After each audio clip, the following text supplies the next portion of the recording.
Good day to all of you. We're going to talk about our opinions in how to deal or our strategies in teaching gifted and talented learners.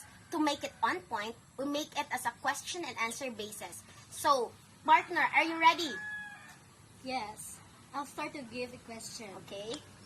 Is there any differences in handling a normal type of student from gifted to talented learner student? Absolutely yes, because they need special attention to develop their potential.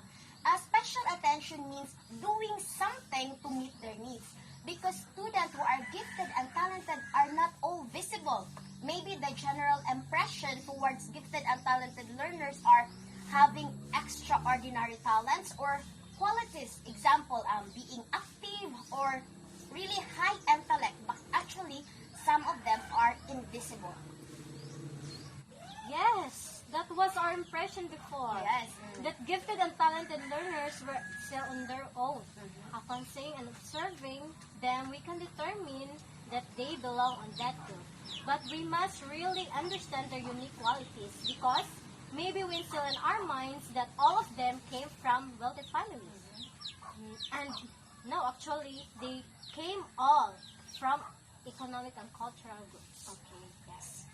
Yes, that's very true. But in your opinion, how are you going to teach gifted and talented learners?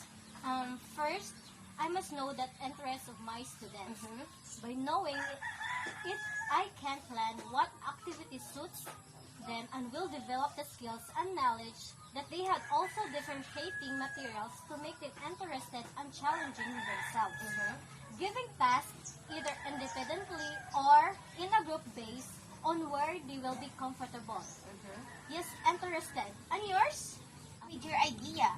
Addition to that, we also need strategies in promoting motivation in gifted and talented learners, like providing choices to increase motivation, establishing long-term and short-term goals, giving pre-tests to ensure that the students are encountering new materials and teaching them to be organized so they know what the teachers expect of them.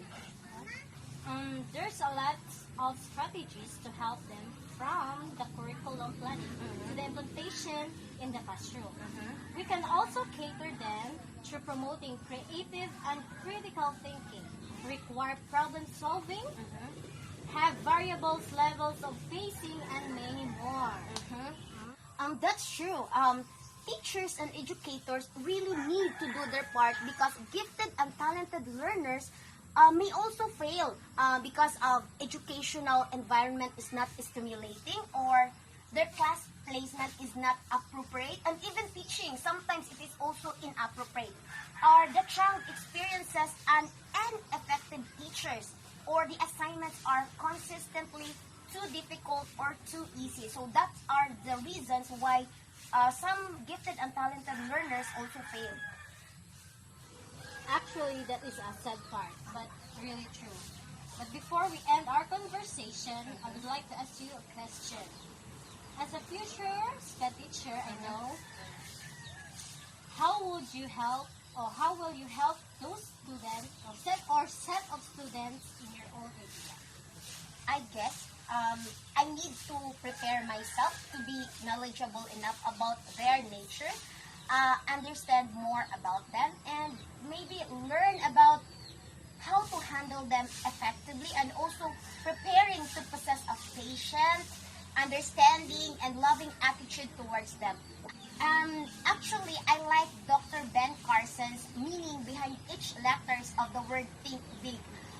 T which stands for talent, H which stands for being honest. As a teacher, we need to be honest. Then I for initiative or initiate. Then K for the knowledge which we really need before we were going to face the set of learners.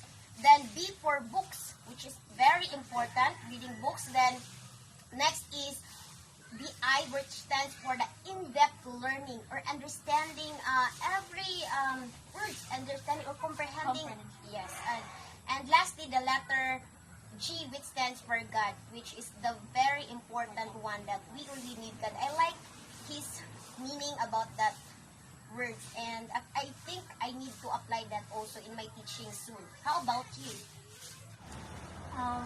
As a future SPED teachers, first of all, we must know our student in terms of their needs, their abilities, intelligence, everything about them, so that we we assess properly accordingly to their needs.